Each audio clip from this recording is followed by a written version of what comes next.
I'm out of the closet, everyone. How you doing? Okay, so before we begin this video, I need to talk to you most specifically about what's going to happen in this video. There's some disclaimers that are just unavoidable. This is not a movie review of Kiki's Delivery Service. I will be talking about Kiki's Delivery Service. There will be even spoilers from the movie in this video. Secondly, and this is most important, is that I will not be able to show actual clips of the Kiki's Delivery Service movie in, the video. Studio Ghibli is really...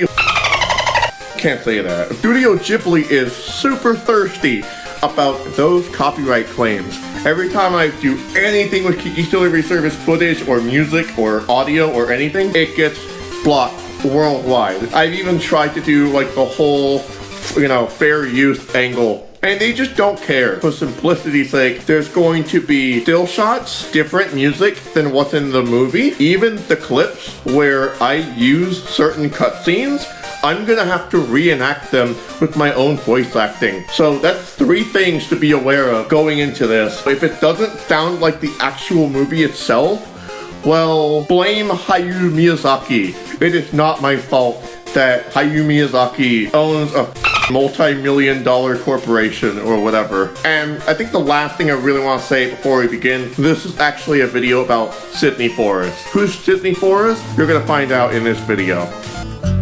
The room is empty. Let me take you on a trip to a simpler time in my life. I was 5 years old, living in Burbank, California. It's the afternoon, and my mother is taking a nap in her bedroom. I was in the living room with the afternoon sun peering into our home with a warm glow. Watching television like I did as a kid was a habit that never really transferred into my adulthood. I don't know why, but as I was watching television, switching between Toon Disney on Channel 54 and Cartoon Network on Channel 42, something caught my eye on Channel 45, which was the Disney Channel. I always had avoided the Disney Channel because the shows it aired wasn't really my cup of tea. Toon Disney was special because it aired shows that weren't explicitly Disney properties like The Adventures of Sonic the Hedgehog, but the Disney Channel was notably stuck in an endless spiral of classic Disney Mickey Mouse and Donald Duck cartoons that I have already seen several times over, or sometimes they just play whole films at the time I was just not really interested in, such as The Brave Little Toaster. Okay, I'm sorry, don't at me in the comment section for that take, I'm super sorry. But listen, what caught my eye is something I will never forget, and that thing is Kiki's Delivery Service. Kiki's Delivery Service is a Studio Ghibli film initially released in 1989, 2 years before I was born. I don't know why, but the fact that this movie is older than me sets a weird feeling in my stomach that I'm not sure I have yet fully processed. It's almost like when I was born, it was only a matter of time before I would see the movie that would later change my entire life forever. Almost like it was just waiting there for me. The movie is about a young witch named Kiki who has a black cat named Gigi. At the beginning of the film, she leaves her home to embark on a journey from the rural countryside to the urban, bustling city. At first, Kiki is optimistic, even after having almost been run over by several vehicles, being threatened by a police officer, and having a creepy, quote-unquote nice guy named Tombo follow her, asking very nosy questions against her consent. It should be stated that Tombo and Kiki eventually become very good friends, but the path towards getting there is a bit rough. Kiki later founds a delivery service for a bakery that is willing to let her refuge in their attic. Did Peter Kropotkin write this movie? Oh my god. During her delivery service career, Kiki is faced with many trials that both internally and externally challenge her every single day. Kiki is struggling to assimilate to the urban sprawl, jealous of the other girls with money and material. But for Kiki, this is more than just jealousy over material.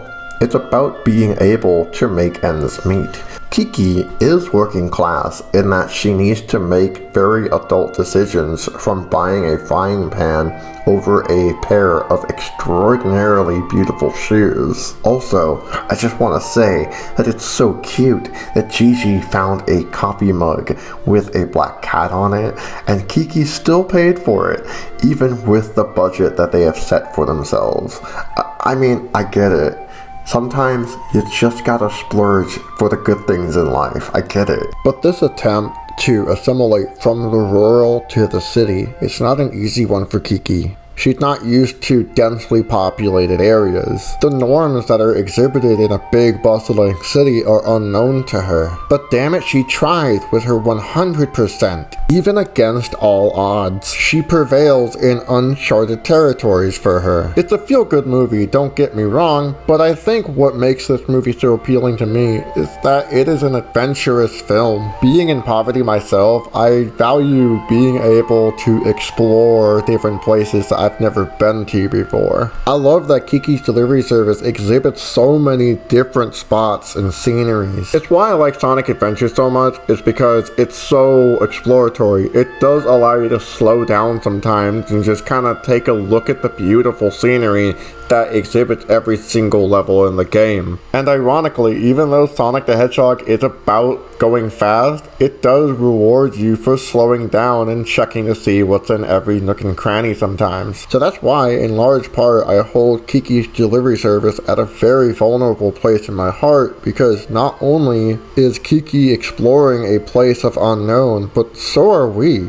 That's us getting our faces nearly burned off. And you know, the real value in all of this is that seeing places that you've never been to before can really enrich your life for the better. But let's not lie, treading new ground can be quite intimidating. Part of this movie is spent with Kiki having lost her magical powers because of burnout. I also realize I'm not original in this analysis, but there's this dialogue in the movie that I just can't shake off because of how much it helps me stay motivated in life. This is Kiki's friend Ursula, who she met by chance, but I believe they remained friends because of the fact that she is also from the rural countryside. She's very good to Kiki, she's very relatable to Kiki, and therefore she's able to get on her level during her burnout. So, what did she do? Well, they go on a fucking adventure, that's what. And so, they just embark on an adventure like nothing. They catch public transit, they see new people. Kiki's used to seeing everything from way up high on her broom, isolated from the rest of society, but now she has to be on the bus with other people and see things from their level. This whole world in which she has been exploring up until this point has now been seen with fresh new eyes from a whole new angle. And even though things don't always go as planned, she's having a fucking blast. Every opportunity turns a new leaf. And the movie teaches that, yeah, sometimes you are just gonna have to face the unknown, because you never know what lies ahead. Even if things in life seem hopeless, as if there is nothing else to really experience in life, there is still so much more, infinitely more, to cherish, to treasure, and to enrapture in our world.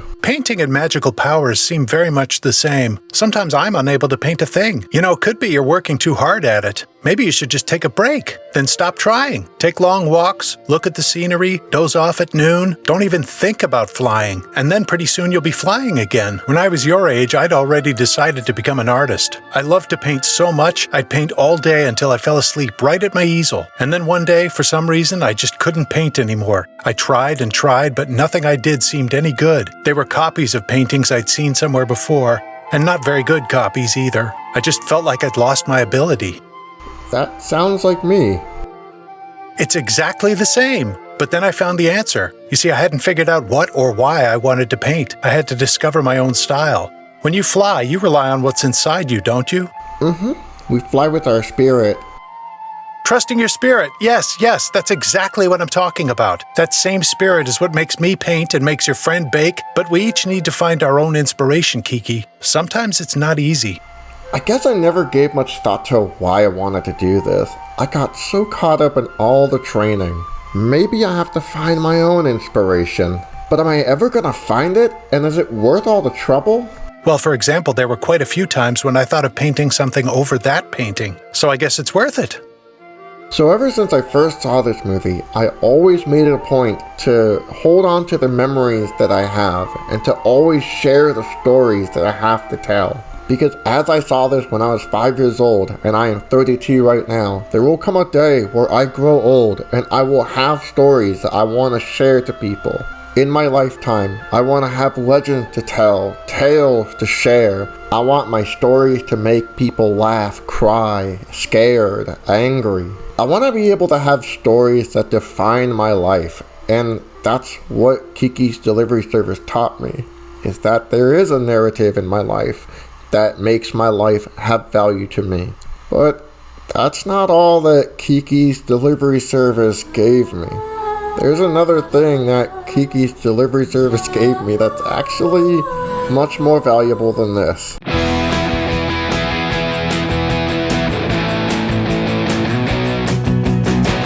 My heart is ready to beat.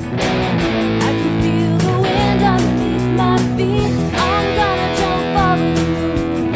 Hands in the air, waving up like a balloon. I'm free as a bird, lost in the stars and waving down to earth. Don't know what I'm gonna live, but you gotta walk on before you stand. I'm sorry, all alone and on my own. I'm sorry, and I know my heart will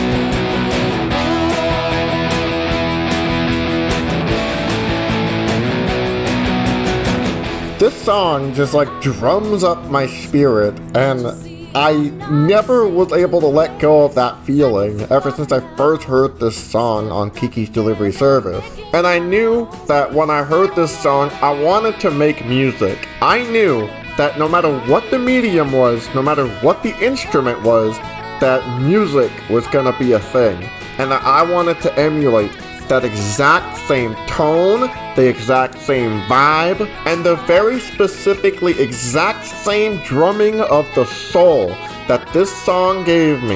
I wanted that for my music too. But I needed to make it my own. And so I realized something. That while this song is in the key of E major, I don't necessarily have to write songs in E major to get that sound. What if I tried it in D major?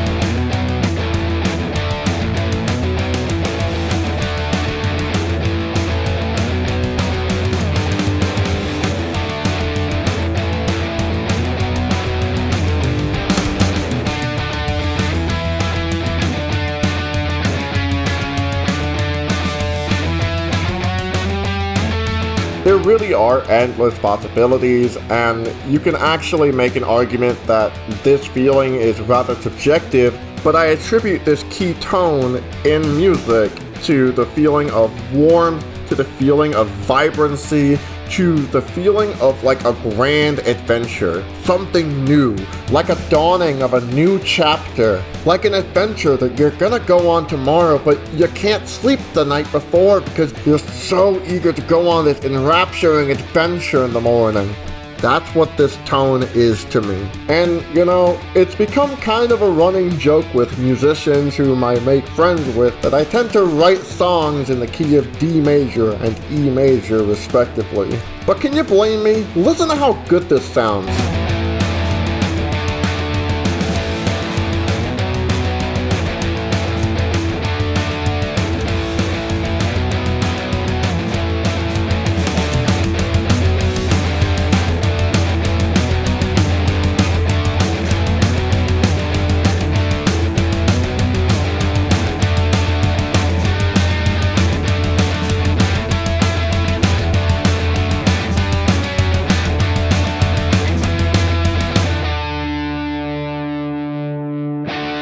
So then, if this video is not about Kiki's delivery service, then what's this video even about? Well, this person is by far not the only musical inspiration in my life, but she is absolutely the first musical inspiration I've ever had in my life. And so this video is a tribute to the woman who made me want to write music at all. I am talking about none other than Sydney Forrest. You see, there isn't really a whole lot of information on Sydney Forrest. In fact, I have a sneaking suspicion that maybe she doesn't want to be messed with by paparazzi and tabloid news sites and whatnot. So this video is not permission for you to go find her and bother her, as everything that I am covering today is publicly available information. But that's the thing, y'all. There is not a whole lot of information to begin with. What we do know is that she was born in San Diego and that her mother was actually pretty famous herself. In 1953, Gayla Peavy, which is Sydney Forrest's mother, released a hit single called I Want a Hippopotamus for Christmas. Sorry, I can't show the song because Sydney Forrest's mother almost blocked an entire documentary about her daughter. And sadly, the same cannot be said about the legacy of her daughter, Sydney Forrest, who has been swept into obscurity. Her lyrics and music gained a great deal of attention, including the National Academy of Songwriters Lionel Richie Songwriting Award. What the fuck are you talking about? Where is the citation for this claim? Is there a video somewhere on YouTube where I can see her winning this award? I feel like this obscurity is criminal, and that we need to go on an adventure in order to find all of the pieces of media in which Sydney Forrest has been involved with. Not just Kiki's Delivery Service, but also Popular, Simply Irresistible, and Autumn in New York, as well as her other musical releases, and, as you might find out later in this video, some lost media. That's right, folks, we're going to be treading on some Gatchin flags, into unknown territory. First, let's take a look at Popular, a TV show that was admittedly a pretty tricky show to research online due to its namesake. Okay, ready? Okay, is it too Britney Spears? Very Hit Me Baby One More Time. Although what I can tell you is that this show is considered a cult classic by Entertainment Weekly, and it won various awards including a GLAAD award, which tells me that this show is gonna be kinda gay. Right up my alley. Now keep in mind, we're obviously going to be enjoying this adventure down memory lane that is 1999, but we're here for one reason. Only one person matters in this entire video, let's say. Have you ever stood naked in front of a mirror and looked at yourself? I mean, really looked. I did. This morning. How was it? Completely horrifying. Insert H-Bomber guy foreshadowing joke here. As you could probably guess from the title of the series, Popular is about high school cliques, which I remember being a pretty popular genre throughout the 80s and 90s. I know that High School Musical definitely carried the torch in that aspect, but let's not talk about that. Although the premise of the show is about popularity in a high school setting, it is rather deep. And although this show definitely has its flaws as it aged like milk in the 1990s, I do mean that it is deep in a good way. But before we even get into why it's so deep, oh my god, it's Sydney Forrest. Welcome to another year of torture and despair, where your feet will be determined by the outfit that you wear. Now look, I am not questioning Sydney Forrest's musical ability, but I'm looking at the chords that she's using, and I'm not entirely sure what exactly she is doing. It looks like, from my perspective, that she is putting her middle finger on the 3rd, 5th, and 7th fret of the E string and just kind of strumming. If I were to play what she was playing on guitar, this is what she would sound like.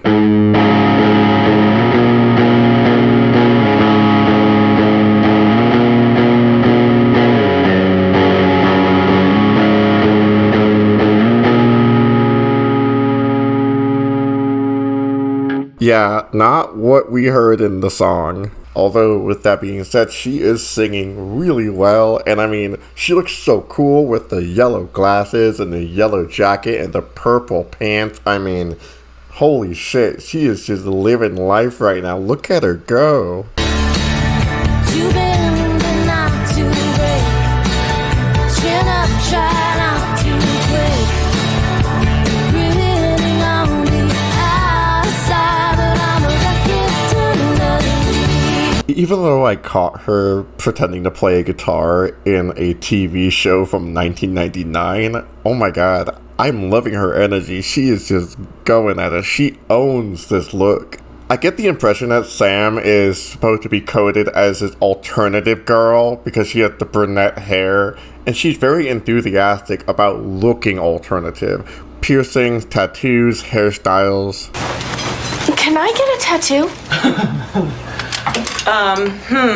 Nope. Well, You know what? I am not a total square, all right? Last year when you wanted the magenta stripe in your bangs, we got the stripe. yeah, and I hated the stripe because it turned on me. I thought it was so daring and cool, and I showed up last year and everyone had colored hair. I mean, even the special ed kids. You don't need to be throwing neurodivergent students under the bus just because you made a poor wardrobe decision. After that, she pulls out a portrait of her family, and it is revealed that her father is no longer with us. He has gone on to the afterlife. You and your father having a discussion about tattoos. That's, that's something I would have liked to have seen. Yeah. Yeah. Come on. Let's zip this sucker up. Wait, I recognize that guitar that Sydney Forrest is clearly not playing. You're gonna have a great time. Are you ready? What the fuck? Why is Sydney Forrest on the fucking balcony just peering into this personal conversation that they're having? Oh well, at least I get to enjoy Sydney Forrest singing some more. See, her name's right there. Grinning on the outside, but I'm a wreck it permanently. While the first main character was the aforementioned teenager named Sam, this other main character is named Brooke. Brooke is a blonde chick at the same high school who happens to have a lot of body dysmorphia. Similarly to Sam, who lost her father, Brooke lost her— I stopped by the store on the way home, picked up the requested item. Dad, they're rafts. I told you to use the kind with wings. Well, this came with a belt. I thought you'd like that. I mean, to be fair, that's a pretty thoughtful thing for him to get her, but also, to be fair as well, that's like the bare minimum. Brooke? Honey, look at me. I'm trying. I hear a guitar, you know what that means. Ooh la la la la. This is Brooke's friend Nicole, who feeds her all of these horrible ideas in her head, and Nicole is, I want to say, just like very not safe to be around. Well, he's bringing our rep down. I think you need to withhold feminine favor until that athletic supporter is firmly in place. Okay, whatever. Listen up, mouth breather. Yeah, that went from like 0 to 100 in a matter of seconds. It's then revealed that Brooke and Nicole are planning a party at Brooke's house, to which Brooke is very hesitant on having this party because her dad would never let her have this kind of party. But come on now, y'all know that Nicole is gonna peer pressure her into having this party. My dad will kill me if he finds out I'm throwing a party. He doesn't have to know. I should disclose that for the sake of brevity, I did not watch the entire series for this video, because this is Joshy, her boyfriend. Hey, baby. Hey, Joshy. Joshy is on the football team, but the thing about Joshy is that there might be some secrets with him that we might not already know. I'm not gonna spoil that. I'd rather you find out for yourself. Meanwhile, this is Carmen, a teenage girl who is on the plus side and is unfortunately on the receiving end of a lot of really dated fat jokes. So how was your summer, Carm? Galactically brutal. My mom sent me to fat camp again. So basically, I spent 6 weeks starving and singing Kumbaya. News of this upcoming party that's taking place at Brooke's house is spreading around the school like a virus. Did you guys see this? What? Brooke McQueen is having a party this Friday. Invite only. And so another season of social fascism begins. Okay, I have a lot to say about this. I didn't mention it earlier because it wasn't relevant, but this is Lily. Lily is coded to be a political activist. I can't really pinpoint like any specific political philosophy like socialism or whatnot, but we can kind of assume that she's generally left-wing. But the use of the word fascism in this specific context is quite interesting and also quite telling of people's understanding of fascism in the 1990s. On the one hand, we could call this use of the phrase social fascism as Godwin's law, because this is not like some ultra-nationalist movement in the high school just because there's popular kids and there's not so popular kids. I've also made videos about fascist movements in the United States on my channel if you want to go watch that for more information on actual fascism. But the use of the word social fascism in this show still holds some water to the light of scrutiny. Everyone in this show has some deep-seated insecurity that either they feed themselves or they feed onto others. And it truly doesn't matter where they lie in the class disparity, being rich or poor, they all have some kind of deep-seated insecurity. No one is immune. For example, Sam is emotionally invested in trying to fit in. Joshi, Brooke's boyfriend, is trying to make it onto the musical even though he's already on the football team. We've already talked plentiful about Brooke's body dysmorphia. Christopher is dealing with all of the insecurities of puberty, including pimples. But it's interesting that Nicole seemingly reinforces all of these insecurities by upholding these standards, judging all of the students who happen to just want to be themselves. I have nothing to say about this one. Yup, this is all about high school cliques and their deep insecurities. Do you remember high school? I do. It fucking sucked. She just gives off this air like she's so superior. It's sad, really. You can tell it's just a cover-up. I actually feel bad for her. She's trapped in her own personal persona prison, but she can't show that. And that's why she's so Fake. phony. When you try to pretend you're something you're not, it's just a sign of Low self-esteem. total low self-esteem. Alright, now that I've explained like the entire premise of the show, I'm not going to explain every single scene beat by beat because I kind of have other things I have to talk about, but I will talk about some of my favorite parts of the first 2 episodes of this show because there are some hidden gems that lie deep within this cheesy high school comedy. Okay, maybe not everything in this show is my favorite part, but there is something worth noting with the amount of ableism that is in this show. For example, there is the use of the R slur a couple of times in this show, which I will not be showing here, but there is one joke in particular that is made at the expense of the deaf community. And I mean deaf as in capital D deaf. Harrison John, Nicole Julian. Yeah, that would be you, Blondie. All right, let's move it. Chop, chop, lollipop. Or should we maybe schedule a hearing test with the school nurse? Yeah, way to let your deaf students know that you're a fucking bitch. There's a really awesome character arc with Carmen that I really want to talk about because I found it to be quite endearing. Despite being plus size, Carmen wants to be on the cheerleading team, and as a watcher myself, I was rooting for her. But everyone around her was saying, no, you're not gonna make it, you shouldn't do it, give up on the idea. But I think it's so badass that she still went ahead and tried anyway. I mean, look at her go, she's clearly got it. She's got the charisma, she's got the stage presence, she's projecting so well, she's dancing with so much enthusiasm, she clearly looks like she's in her element. And even Brooke is noticing the amount of potential that she has here. She's really good. She's just lighting up to Lily about how she did at the audition. I mean, she really is so thrilled about the possibility of being a cheerleader. But Nicole, being a major fucking cunt that she is, has other ideas. Actually, I was thinking about cheerleading tryouts in the list. Nicole, I don't think that we're being totally fair. Look, honey, I know you want to be like a nice person, but sometimes in a position of leadership, you must adhere to the accepted social order of things and make hardline decisions. Because if you don't, if you make one exception, And you have to make a dozen. Before you know it, we have amputee girls trying to hold up a triangle mount, and ashes.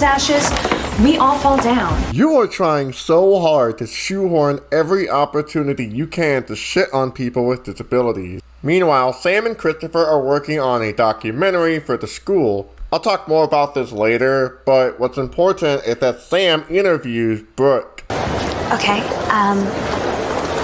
hi, I'm Brooke McQueen, and I'm a cheerleader. Oh, God. Oh. Sounded so superficial. You recently held auditions for the JV squad, correct? Yes, actually, today. So will the new cheerleaders be chosen based on, say, how popular they are, or on... No, it should be based on ability. This is absolutely interesting because this sets a precedent for the tryout that Carmen did earlier in this episode. But it also sets a precedent for the influence that Nicole has over Brooke. After that, Sydney Forrest puts up the sign for all of the tryouts. And unfortunately, Carmen does not make the cheerleading team. I feel awful about this because she absolutely deserved to be on the cheerleading team. She fucking kicked ass. And the episode ends by her running off into the fucking void. How's that even possible? Ooh, la, la, la, la. During episode 2, Carmen and Brooke happen to stumble upon each other in the cafe, to which they have a very revealing conversation. You know, if you came here looking for sympathy for how you feel, then you came to the wrong place. Do you know how lucky you are, Brooke? Now, I want to make myself 100% clear. I am on Carmen's side here, but I feel like in this very moment, Carmen was way out of line for saying this. Brooke is absolutely privileged in being rich, but her circumstances besides her wealthy father do not really make her all that lucky. Because not only does she have to yield to the beck and call of practically her only friend besides her boyfriend Joshi, but she's not immune to the same kinds of struggles that Carmen faced because she too also deals with body dysmorphia, maybe in different ways and different aspects, but it's a very similar struggle to which they can both relate to. I have a thing with food, too. When you said that your mom weighs out all your food for you, well, that happens to me, too. Except the part about the mom. When I was 9, she left my dad for another guy, Ron. In my twisted little head, I thought it was me. I thought, maybe if you're really perfect, if you're really good, she'll know that you love her and she'll come back home. So I started dieting and I started exercising. And my dad, he was just so crazed, he didn't notice anything was wrong. Until I dropped down to 75 pounds and I broke a rib one day when I sneezed. This is why I haven't been talking shit about Brooke, because Brooke is only doing what she can to please other people, and that's unfortunately her character trait here. Brooke is not petty or judgmental like Nicole is, but because she hangs around Nicole and she's on the cheerleading team, everybody around her thinks that she is. I'm going to take a quick break from talking about Carmen because there's some other stuff I want to get to, but there's some other things that I'll bring up with Carmen later in the video. Such as earlier, I mentioned that Sam was in a journalism class, but Sam's relationship with her journalism teacher is, a little inappropriate. What did you do? I went to Greece. It was amazing. Blazing hot sun. And you want to know the best thing about it? Ooh, la, la, la, la. Thankfully, that was just a daydream. There definitely is a one-sided sexual tension between Sam and her journalism teacher. And of course, just to remind you, I don't know if anything happens beyond episode 2, so I don't know if boundaries are breached other than the 2 episodes that I did watch. Anyway, Sam is assigned to interview students for a documentary for the journalism class, and so the teacher suggests that she should go to places like the mall and, of course, the party that Brooke and Nicole are hosting. During episode 2, after Sam has been hanging around the mall and the high school getting footage from the interviews, the teacher gives Sam some constructive feedback that I think is pretty solid feedback, actually. I love the work you're doing with the newspaper stories and the videos. It's so cool to give an image to your concept. I love the Carmen interview. And you know who else I find interesting there? Is Brooke McQueen. There's a lot going on there. Yeah, she's a real scoop. Yeah, but I think you dropped the ball on that one. Bitch, what? Drop the ball. Yeah, see, on all the other interviews, you're very natural and easy, and I think that's why you were able to get them to open up, to give you a real perspective. But with Brooke, I don't know, you just seem kind of antagonistic. Is there some weirdness there or something? No, not at all. I was just trying to be objective. Oh. And I also, I don't think that you've talked to enough popular kids. Their perspective is not in here. I think you'll find their struggle is different from the kids you've already interviewed. And the weird part is that he's so correct here, although I've already explained why he is, so I'm not gonna go into that again. There is this part where Sam and the teacher are at a restaurant. Girl, like, what the fuck are you doing? Also, the teacher shouldn't even be here. Shame on you for bringing your underage student to a fancy restaurant like this after hours especially. Like, what the fuck, dude? The dynamics here are just not okay. And it gets really awkward when it's revealed that the teacher has a wife and the wife leans in to kiss the teacher. The kiss itself is not awkward, but it's just so awkward to not only see the student, like, just break down in front of them, but it's also just, like, the fact that the teacher brought a student to a fancy restaurant and the wife happens to be there. Like, I'm not even scratching the surface. There is just so much wrong here. I haven't talked too much about Joshi, so I'm gonna do that now. Joshi is on the football team, but he wants to be in the musical instead. And when he tries out for the musical, he nails it.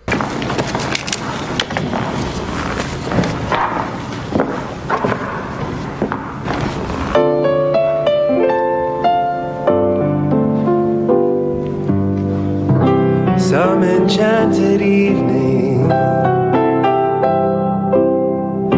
you may see a stranger. You may see a stranger across a crowded room. Just like Carmen in her pursuit to be a cheerleader, Joshi wants to be in the musical, and it's obvious that this is what he excels at, just like how Carmen can excel at cheerleading, but there's a huge difference between their struggles. The biggest difference is that Josh actually makes the list. Meal at the Beck. Wonder if I have any lines. Any lines? Child, you got the lead role. Yo, what? But conversely, nobody wants him in the musical. His girlfriend, his girlfriend's only friend, his football coach, his only friend, his dad. I'll tell you something. You are not doing this musical. Dad, what are you doing here? I was called out of a staff meeting by an urgent call from Coach Peretti. Is this what you want? To humiliate me and the family? I'm only saying this with a grain of salt, but this comes off as like a homophobic father situation, and Joshi kind of comes off as queer-coded in his own way, but I can't say anything for certain, because again, I've only seen 2 episodes so far. But yeah, that's all I really have to say about Joshi. This is a really interesting story arc, but I don't really have much to go off. Your brother's never put me through anything like this. The last character I want to go over is Lily. As mentioned earlier, she is a political activist character. She has a moral conundrum about dissecting a frog for biology class, so she stands up for herself. Sometimes to find out what your potential is, you gotta be willing to stand up for yourself, you know? Get cutting. Now! No. And she has like this very interesting battle between her and this very reactionary biology teacher, to which the biology teacher has a lot of really shitty hot takes that I'm just not interested in entertaining in this video. But what wraps all this up in a really nice bow is that Lily stood up for herself because she was inspired by her friend Carmen, who tried out for the cheerleading team in spite of all odds. I'm embarrassed. anything, I actually thought that maybe what was on the inside was more important than what was on the outside. The world just does not work that way.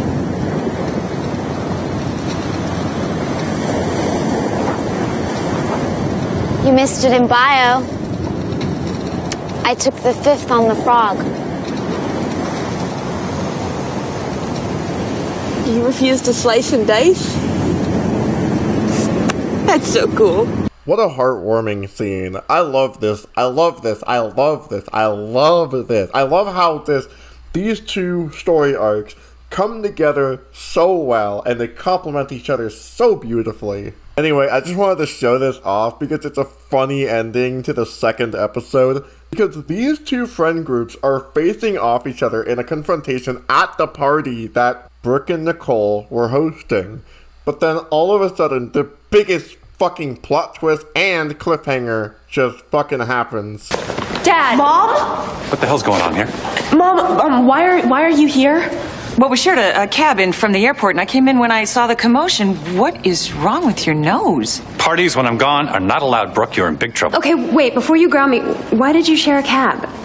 And why do you have a tan? You're supposed to be in New York. Well, there was a layover at the airport. Jane and I met in the lounge. Long story short, I went on the cruise. Yeah, and Mom, well... What is that on your finger?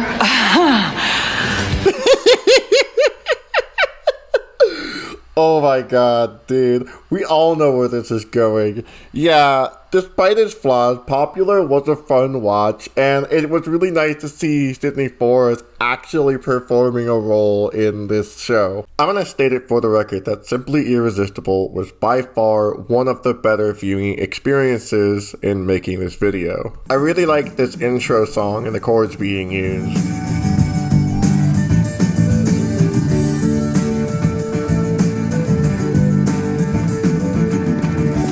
We're off to a pretty good start here. Simply Irresistible is a very good romantic comedy that takes its time, throws the audience a few curveballs, and then some.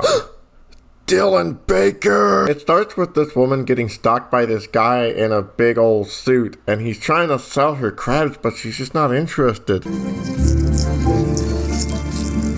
And he just reappears just like that, like there's magic afoot. Always important to remember that the wind from one door closing opens another. Take my crabs, Amanda. Nobody wants your fucking crab. She eventually submits and buys a crab, and the crab runs away. She goes under a table and she grabs this guy's leg, all in a matter of seconds. Hi. I'm sorry, but something is about to crawl up your pants.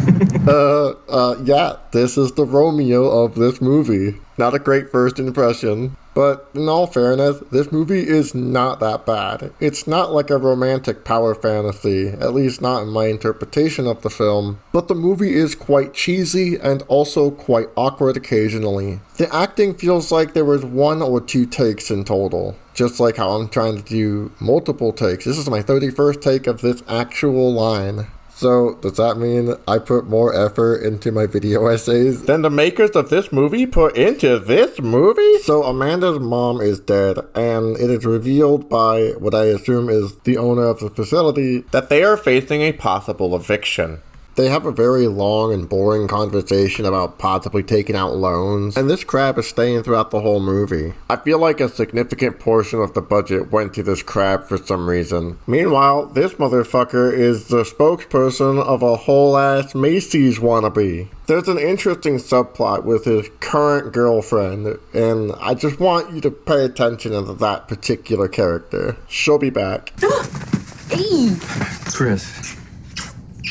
I just downloaded my schedule onto your computer. Stay the hell away from my Google Calendar. Also, Patricia Clarkson looks absolutely fantastic in this movie. There's this one part where he keeps track of his own happiness, and at first I thought that was a little weird, but I also realized that we have phone apps that probably monitor that kind of shit anyway. I bet it was probably really funny for 1999. Anyway, it's very apparent that this guy is not all that interested in his current girlfriend, but he's very interested in the girl that he met at the market, which is Amanda. who is gushing endlessly to her coworker about the guy that she met at the market. I do want to comment that her relationship with her coworker is, well, a little undefined. I like him because he's very supportive for Amanda. He's always there for her and trying to give her the best advice that he can. But some of his advice is a little fucking strange. The average man thinks about sex 238 times a day. That means they think about sex all day. Pretty much. Maybe that applies to you. Pretty much. Look, you know how guys are always adjusting their belts? Don't tell me this. You know, standing with hands in pockets. I'm not listening. There's this other part where he kisses her on the forehead. And I don't know, but at every job that I've ever had, I've never had anybody kiss me on the forehead, let alone kiss me at all. Although this character is supposed to be just a supporting character, this character in particular does not feel very fleshed out at all. And this character's role in the movie is not very well defined. Like, who is he to her? Is he just a coworker? Are they homies? Are they like best friends? Are they like in an open relationship? Are they like in a platonic friendship where they have mutually agreed that kissing is allowed between them as long as they consent to it? It doesn't necessarily seem like a non-consensual interaction, but to me, it's just like, who is this character to her? Because the movie itself does not really define that for us. And if anything, this movie just feels like he was shoehorned in there because they needed a character for her to bounce off of. I guess I'm just a little disappointed there, but that's a small blemish for an otherwise pretty decent movie.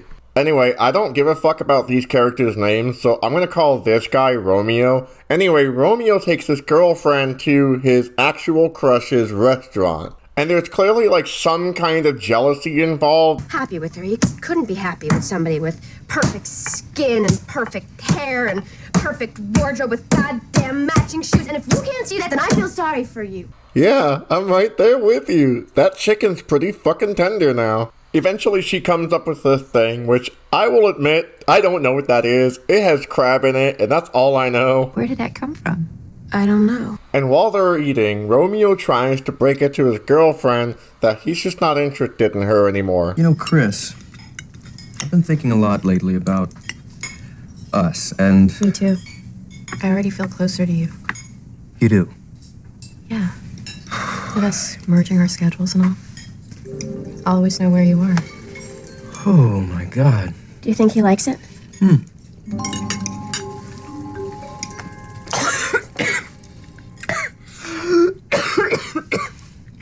Are you okay? I think so. You're such a controlling asshole. What? Oh my god! This is getting unhinged. And believe it or not, it gets more unhinged in the most unexpected way possible. What am I doing with someone like you? Me?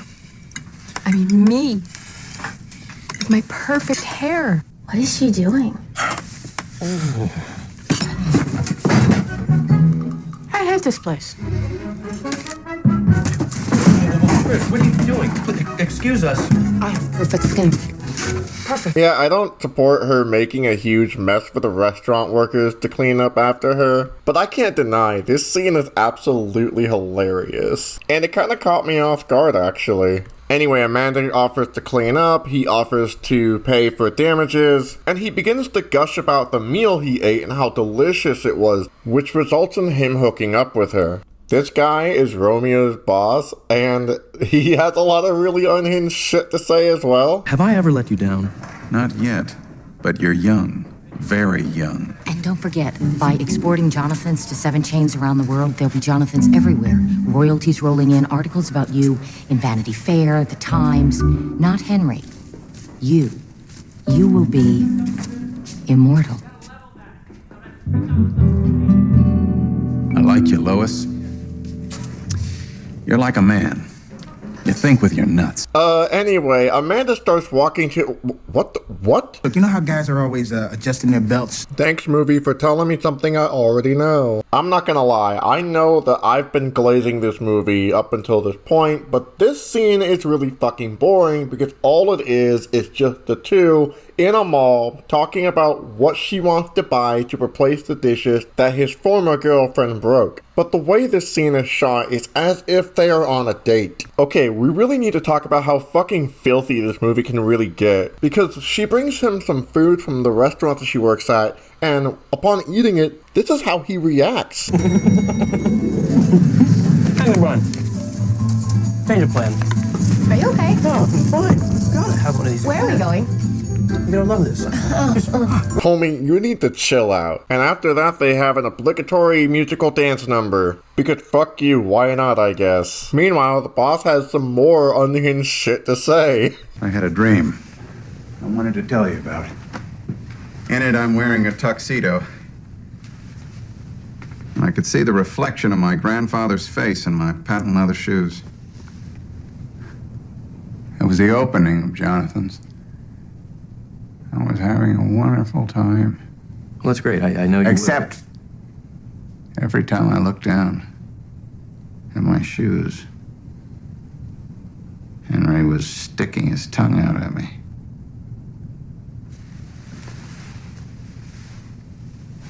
Why do you think he was doing that?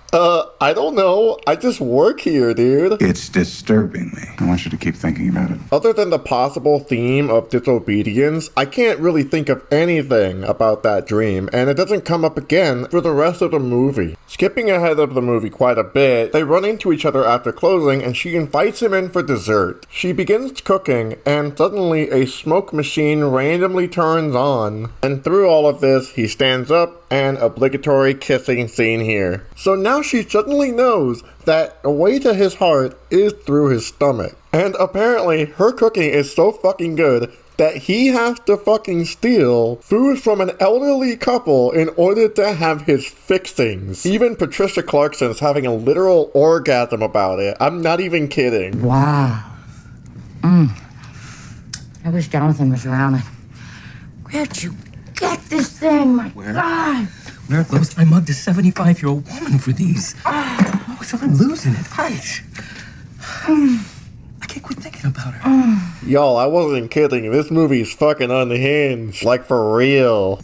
I need you to get downtown as fast as you can to this restaurant called the Southern Cross and get me as many caramel eclair thingies as possible. Patricia Clarkson uses whatever they are to coax her boss into sex. This movie is out of fucking control. Later, Romeo is visiting Amanda after hours once again, and she cuts his fruit, to which the fruit is floating in midair. They begin to kiss again, and all of a sudden, they start levitating up until the ceiling, and this freaks the hell out of Romeo. I'm not gonna stick around and see what else you can do to me. You're scared of me? Hell yes, I'm scared of you, Amanda. Every time I'm around, things just happen. And you're the one calling all the shots. I don't need this flavored fog and floating stuff. I'm not some guy who won't give up his Tuesday night poker game here. This is my free will we're talking about. So he's just completely washed his hands of Amanda, telling everybody that he knows that she is a witch. Amanda shows up to his job unannounced, just like his ex-girlfriend did. You know, kind of breaching a boundary. And suddenly, this stereotypical French chef shows up and resigns the job that he has. And the boss just comes in and blows up right in his face. Oh my god, there is so much going on. They want to hire Amanda because her food is literally orgasmic, and he's just like, no, she's literally a witch, please, fuck no. She and her coworker are both hired to work at a dinner party for the unveiling of the new restaurant that they're working to open. Hopefully this helps them pay the rent, you know, a plot line that was never really addressed again. While they're making this thing, Romeo is trying his damn hardest to tiptoe around his boss and not upset him in any small way. There's a lot of pressure on Amanda for her to cook good food once again, and suddenly she feels so burned out that she doesn't really seem to have a grasp on her own cooking. Similar to Kiki's delivery service with the theme of burnout, it doesn't stick around for much longer because eventually, you know, suddenly she just makes good food again. No build up, no payoff, no character arc, she just does it again. A very disappointing part of this movie. Because everybody starts eating her food, and all of a sudden, everybody starts to cry because of how good it is. Everyone is crying. It's only the appetizer. It's fantastic. I mean, look around. Everybody enjoys a good cry. That's like the most reasonable thing this man said the whole movie. Just like my grandfather. Only, I don't hate you. And suddenly this whole movie just gets quiet. Like everybody's just enjoying dinner in a disarmingly calm fashion. Like just out of nowhere. Like as if they weren't just crying their eyes out a minute ago. And as if this movie couldn't get any weirder, Sydney Forrest gasses all of the characters. The room is empty, and the lights are dim. I think besides the songs that are featured in Kiki's delivery service, this has to be my favorite of Sydney Forrest's selections. It's gentle, and it's actually in the key of D major. As Amanda begins to leave her shift, Romeo looks out the window and sees Amanda on the street. He throws a paper airplane and somehow it makes it to Amanda. They change their clothes in the fanciest attire that is somehow conveniently available to them. They kiss, they dance, the end. I don't know, this movie is kinda silly. On the one hand, it's supposed to be a romantic comedy, but on the other hand, it does seem kind of like a dull movie that you would only find on a Hallmark channel. Like, you have to be 40 and 50 years old in 1999 in order to get some kind of enjoyment out of this movie. But still, even though a lot of this movie was kind of boring, it still was somewhat interesting. It still kind of engaged me for the most part, and I cared about the characters, especially Amanda. And while I'm no professional chef myself, I do like to engage in cooking sometimes. I just get a lot of joy from not only cooking, but watching other people cook. One of my favorite YouTube channels is Google Foods. I just get a huge joy out of watching him create something as a means to push the boundaries as to what he is used to making himself, as he is also very inspirational for whenever I'm in the kitchen making something delicious. So seeing a special interest of mine being represented in this movie in the most uncanny way possible was actually kind of nice. Anyway, there is one more movie that we have to look at, and it is the worst of all of them. Alright, the last movie we're going to talk about is arguably the worst, and that is Autumn in New York. This is, circumstantially, the second time I've had to review a Winona Ryder movie. The first time was when I did a review of But I'm a Cheerleader, but then I had to circumstantially, in the same video, review Girl Interrupted. It just seems like Winona Ryder comes up whenever I have to make a long-ass tangent in a video that literally has nothing to do with her, but I digress. I just thought that was funny. There you are. I didn't see you standing over there. You are shoeless. That woman was at least 6 months pregnant. Which is the only reason I flirted with her. It made her day. I made her feel really good. Alright, first impressions, y'all. How did that little clip make you feel? Did it make you feel uncomfortable? Because if it did, it certainly made me feel uncomfortable too. This whole movie just feels uncomfortable. I'm just gonna say it how it is, y'all. This movie not only absolutely fucking sucks, it is not only extremely fucking boring, but it is highly problematic. Even back in the year 2000, Jesus fucking Christ. Maybe I'll come by and surprise you. I don't like surprises, actually. This is a movie about a restaurant owner named Will. And I'm mentioning this because it is mentioned a few times throughout the movie, but this is the only time that we really get to see the restaurant in action. It's like this is a defining character trait of Will, that he's just a bossy fucking restaurant owner, and yet we don't really get to see him do that again throughout the movie. Not a great first impression. The movie is actually about his secret taboo love for somebody who is 20 years younger than he is. And the movie is shot in a way to where you can tell that they're trying to make you feel a certain way, like maybe sympathetic for the protagonist, that is Will, but instead I feel sick to my stomach. Winona Ryder plays the role of a 22-year-old woman by the name of Charlotte, who is terminally ill with a heart disease. And the entire premise of the movie is about Will and Charlotte's romantic relationship while she is dying and 20 years younger than he is. The first major red flag, well, maybe not the first, is that it is revealed that Will used to be Charlotte's mother's friend. How do you know him? From Newport. An old friend of your mom's. Anyway. When Will King comes 3 bottles of Cristal to an underage girl, I know exactly what's going to happen. She's not underage. Why are you having this conversation in front of children? Will is making every excuse imaginable, from her being 22 to knowing her grandmother. None of these excuses make it better, and all of his friends know it. They also get on his case for being a little pernicious, which I don't necessarily think that in and of itself is the issue. I think the fact that he is hitting on somebody who is really, really freaking young is the issue here. You can be in an open relationship as long as it is communicated and consented upon. But Will owns a restaurant. Charlotte is literally 22 and dying. The dynamics here are very inappropriate, and her grandma knows it too. You might be wondering why her mother's not in the picture. Well, well, you guys know what's up. You guys are pretty smart. There's this scene where Will calls Charlotte and he's trying to come up with an icebreaker, but he ends up lying to her. What do you say? What do you say we start with good morning? Oh my God, I'm so sorry. Wait, who is this? Guess. You? Yes. Who'd you think it was? Markiplier, I mean, Will, what the fuck are you doing? Do you want to talk to my grandmother? No. I was calling you. This is fucking disgusting. I got this little problem. I thought maybe you could help me out. I got a benefit coming up. You know, one of those black tie, worthy cause, lousy food kind of things. Wow. And I was wondering, I'd like you to make a hat for me.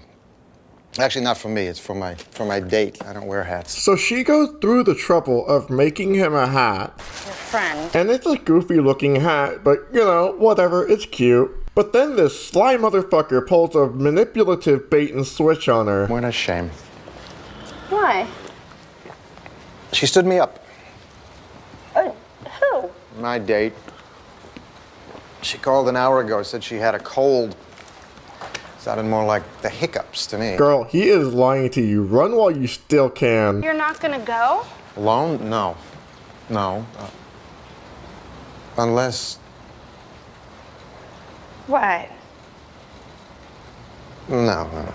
Wait, no. No. I believe that my audience members are pretty smart and they can pick up on things like this, but I feel like that there are still going to be people who don't quite understand what is happening here, so I'm going to explain. Will is testing the waters to see how much he can truly manipulate Charlotte. To the creepy libertarians in the comment section, the reason why his age gap is such an important detail to highlight is because he has had years to perfect manipulating women that he sleeps with. There is no other interpretation here. He knows what the outcome of this interaction is going to be. What? You don't believe me? Well then, if I'm wrong, then why is this the conclusion? You wouldn't want to go, would you? Case in point, Charlotte being 22 doesn't make this better. Are you kidding? I would go with you in a heartbeat. Anyone else getting very disgusting Dolores and Humbert vibes from this? You think I'm too old for you? No. I collect antiques. This movie takes every opportunity possible to remind you that this motherfucker used to know her mother. My mom was a great dancer too. But you knew that, maybe. We danced a couple of times. Now you're dancing with me. How weird is that? Incredibly fucking weird. This is entirely exacerbated by every time Will opens his fucking mouth. If it's a woman, it's a romance. Forget it. It's just has this majorly chilling effect because you know exactly in the beginning what's going to happen in the end. What I like so much about you is I find you completely unprecedented and therefore utterly unpredictable. No, Will, this is your responsibility. You're the one who is preying on somebody who is 20 years younger than you are. This is every step in the manipulator's playbook. You, on the other hand, are what you would call a typical. Oh, really? Insert mandatory kissing scene here. This movie would be better described as Horn Dog in New York because of how horny this movie really is. Boy, do you look guilty. I'm going to analyze this movie the same way as I would with Lolita by Vladimir Novikov. Because it's clear that the makers of this movie were very inspired by that story. You see, the story of Lolita is told from the perspective of Humbert, a man who marries a woman and then falls in love with her 12-year-old daughter. The similarities are so staggering, but the difference only exists by 10 years. Dolores is 12, Charlotte is 22. By the way, Dolores' mom is named Charlotte Hayes. This movie is way too damn similar. But wait a minute, everyone. There is something much more sinister going on here. Take Kiki's Delivery Service, a film about a witch with a black cat and also runs a bakery. But isn't it so bizarre how Simply Irresistible is also about a witch who also runs a restaurant? It's so eerily uncanny. But both of those films also have to do with women going through a coming of age. Just like with the characters in Popular and Juno, which I've also talked about in my But I'm a Cheerleader video. But here's the thing, Clea Duvall is also in But I'm a Cheerleader and Girl Interrupted. This is where things get dark, because while Clea Duvall is in But I'm a Cheerleader and Girl Interrupted, Winona Ryder is in Girl Interrupted and Autumn in New York. But Autumn in New York is parallel in its narration to Lolita. So once we put all of the pieces together, we can plainly see that Sydney Forrest is a cat.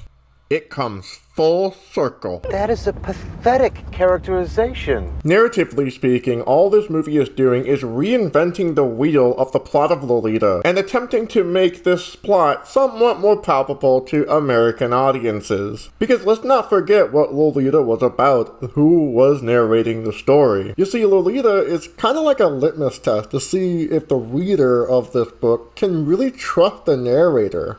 In Lolita, Humbert is a grown adult who is telling the story of Lolita, like, in a way that makes Dolores seem like the antagonist. But Dolores is 12. We're not supposed to trust Humbert in this narration. And by extension, if you read Lolita and you trust Humbert, then you are, by extension, sympathizing with a pedophile and a pedophile's behavior. However, in Autumn in New York, they rob you of this litmus test. You have to sympathize with Will here. In the text of the movie, Will is written to be this wonderful guy who is love bombing the shit out of a dying early 20-year-old girl. And as the movie continues to repeatedly remind you that she is 22, she's 20 years younger than he is, and that they probably, shouldn't be doing this, the movie continues to play on this power fantasy that this is somehow okay, that, hey, we're just adults here. We're not like in a weird power dynamic that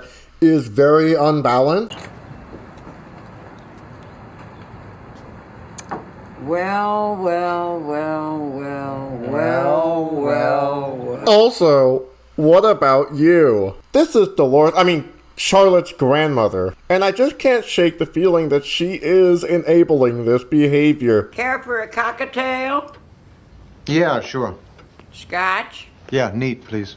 My kind of guy. Alright, I'm done talking shit about this movie for at least a minute. I want to talk about some of the parts I did like about the movie. Like Will being a puppy girl.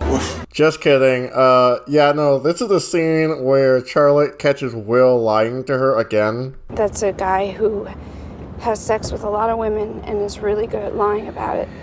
Yes, but in fact, this case, I don't have anything to lie about. Nothing happened, okay? And he just keeps digging this hole deeper and deeper, and he doesn't fucking stop, especially when he really should. Why do you have to be so juvenile? It was nothing! And why are you dating a juvenile person? You know what? This was all wrong.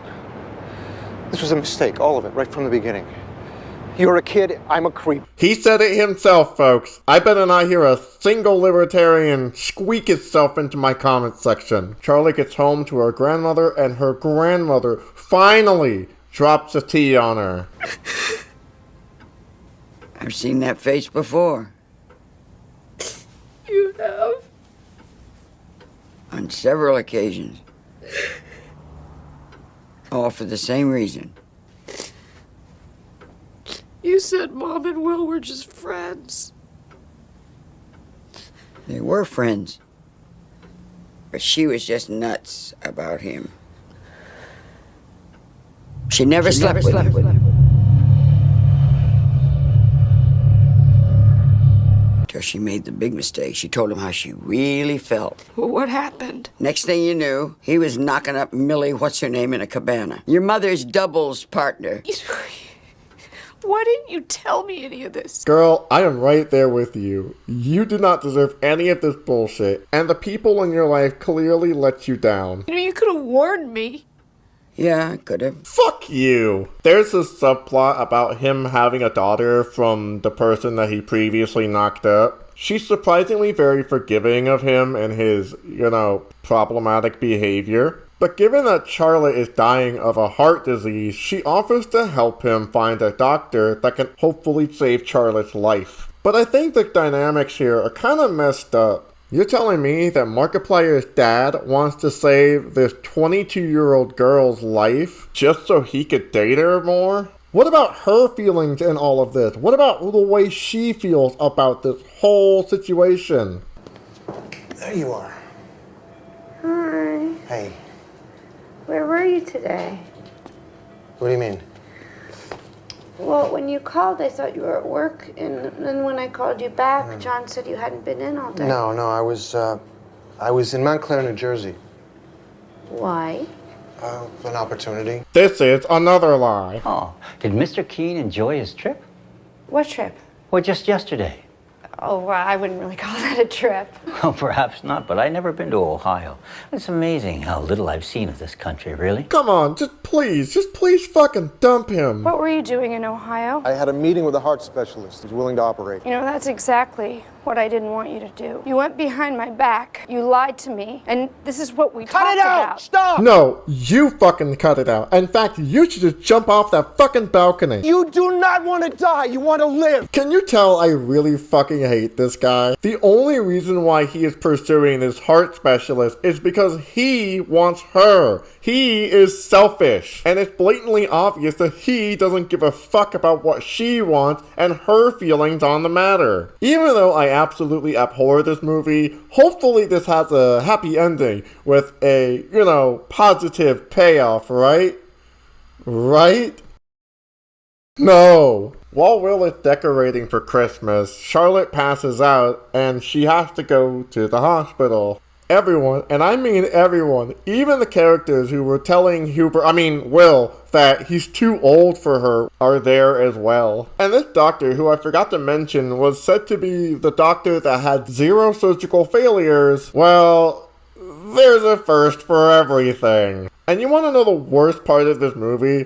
Sydney Forrest is not even in the fucking movie. In fact, she's not even just not in the credits, but she's not even credited at all in the movie whatsoever. So then, the question begs to be answered, why the fuck did I review this stupid fucking movie? Oh, I'll tell you why. Because she's in the soundtrack. Like you're standing next to me, a gently falling leaf makes me smile.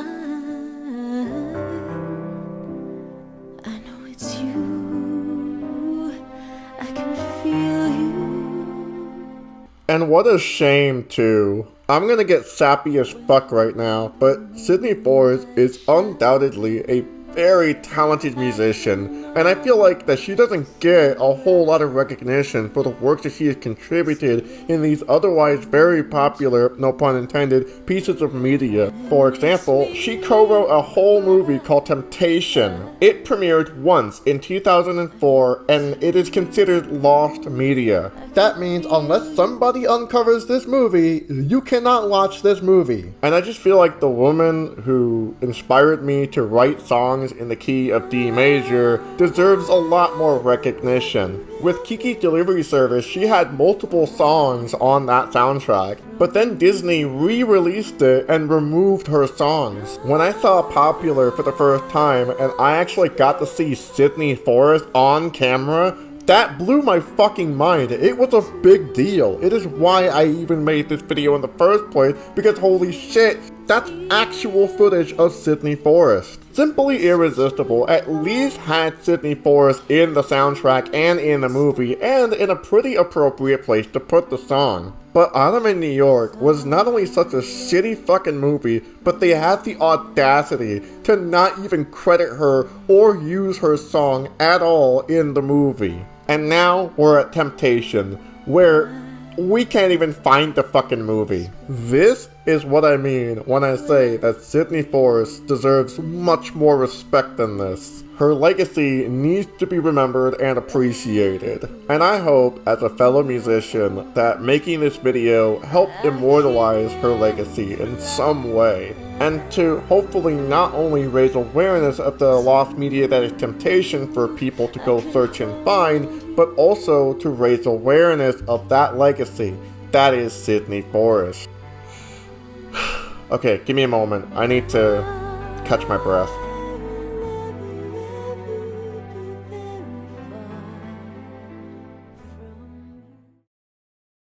So before we go, I want to talk about a few things just to kind of like wrap all of this up. The making of this video was kind of like a spiritual journey for me, because I've been working on this video since January of 2023.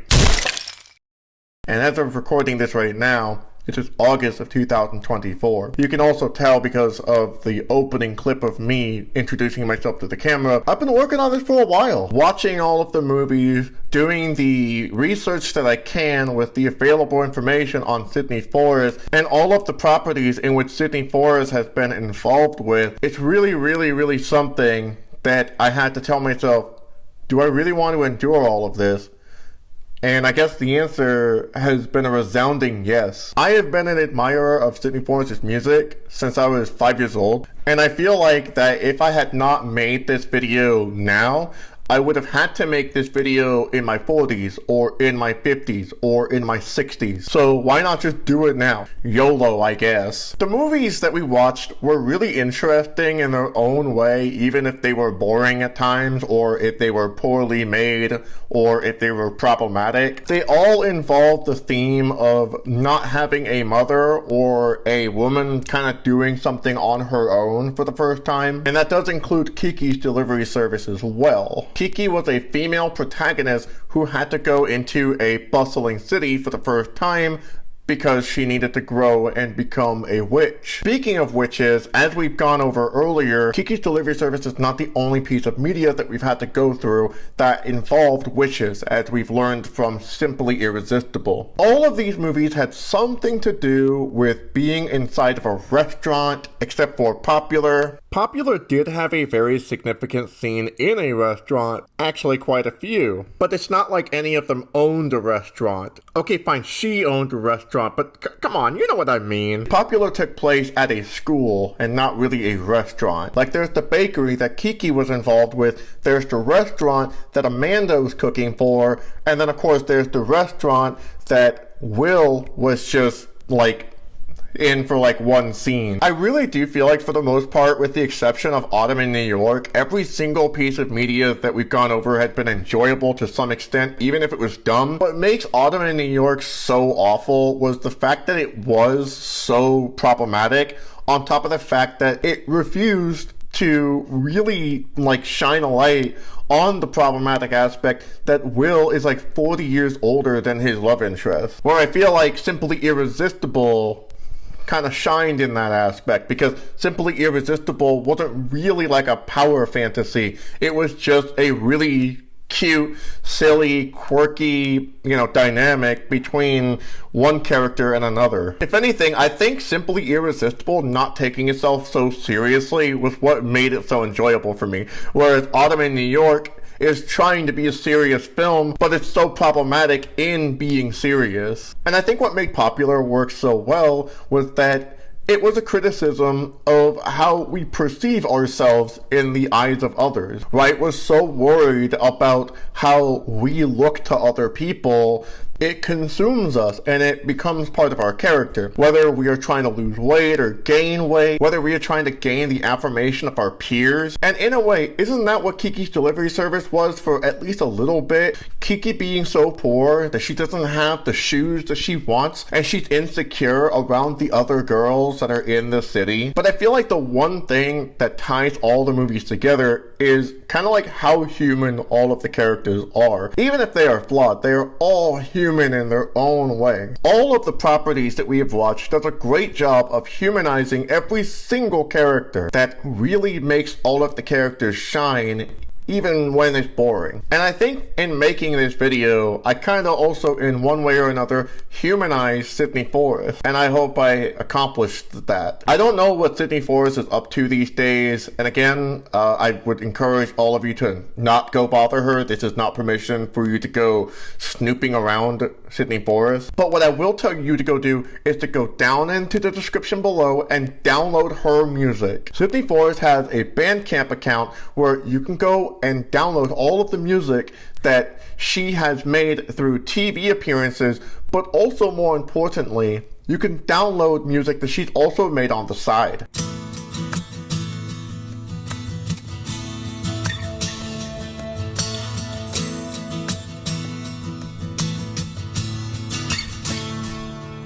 It's a new house. I haven't figured out all the switches yet. What's the best route to take to the kitchen? In the bedroom I will roam. I can see the shadows fall. Pull the shades up, pull the shades down, make it feel like home. I hope at some point she does get the motivation to continue to make music, and I hope that she does realize that she has fans out there. People remember Kiki's delivery service because of Sydney Forrest, and I think without Sydney Forrest, there would be no legacy for Kiki's delivery service. If you're Sydney Forrest and you're watching this video, hi, bye. And I'm gonna fly.